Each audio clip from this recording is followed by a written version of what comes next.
Ouais, j'ai une question. Dis-moi. Est-ce que tu veux devenir ambassadeur de Revolt? Oui, Carrément chaud, hein. oui. Commerce pyramidal. Commerce pignon.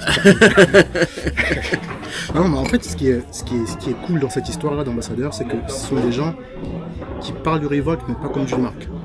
Je sais pas si tu vois le délire. Ouais. Et moi, le truc qui m'a marqué, c'est l'histoire que tu racontais là quand tu avais été à Nantes, si je me trompe pas, avec le t-shirt Middle Finger dans le dos. Tu peux la raconter encore, s'il te plaît? Bah, en vérité, il faisait chaud. J'avais mis le t-shirt Middle Finger. Donc le t-shirt, le design, c'est un singe qui fait un doigt d'honneur, très simple, en mode street. Voilà. Et le t-shirt, je le portais beaucoup, parce que maintenant j'ai un nouveau t-shirt Revolt que je préfère. Alors c'est un petit peu des passades comme ça, mais bon. Et je le portais beaucoup, et du coup, bah, je faisais pas trop gaffe au design dans le dos. Tu sais, quand tu portes un truc que t'aimes bien, tu te dis pas, tiens, je porte ça dans le dos.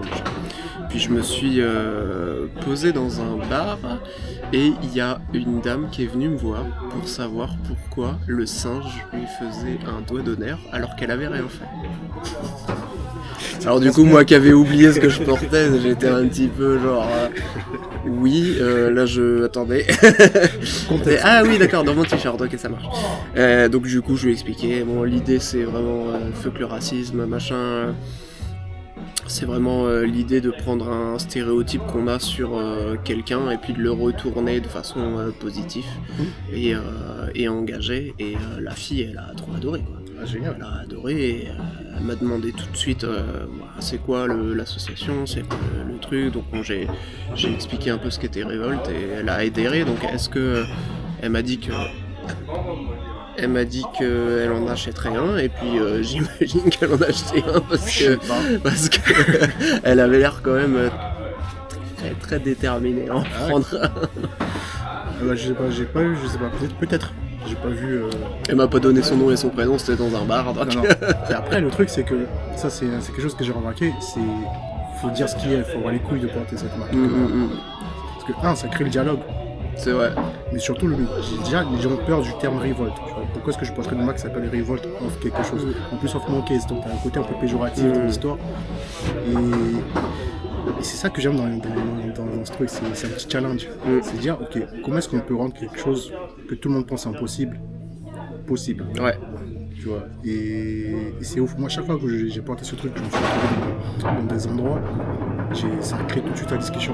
Mec, un jour, j'étais en Bretagne, je sais plus où, t-shirt full jaune, enfin, non, pull full jaune. Et derrière, c'est écrit I am a monkey. Capitale. Dans ce bar, il n'y avait que des blancs. Et c'est pas un bar centre-ville métropole, hein. Je te parle d'un village en Bretagne. Les gars, mais pourquoi c'est écrit ça, machin, et du coup on discute. À la fin, on s'est serré la main, tu vois. Pas que le gars peut-être qu'il était plus raciste ou autre, non, c'est juste une discussion normale entre deux personnes. C'est ça qui est beau, hein. C'était juste dingue, ça m'est arrivé plusieurs fois comme ça. C'est vrai que t'as envie d'interagir avec quelque chose que c'est pas que tu comprends pas, mais tu te dis tiens, est-ce que c'est une personne qui a de l'humour? Est-ce qu'elle a un message à faire passer? Est-ce que c'est autre chose? Autant aller voir. Autant aller voir, c'est ça. Ça fait plaisir. Mais toi, du coup, je veux en savoir un peu plus sur toi. C'est quoi ton histoire? Bah écoute, moi c'est quoi mon histoire? Je commence par quoi? Ce que tu veux. Bah moi je suis issu d'une famille d'immigrés espagnols. Ah ouais. J'ai grandi dans un quartier très populaire de Rennes qui s'appelle Villejean. Oh, Alors voilà, donc moi j'ai été toujours mixé avec plein de cultures. Enfin, le concept même de racisme, moi je l'ai appris que très très tard parce que ça me semblait tellement, je sais pas, bizarre. Tu vois.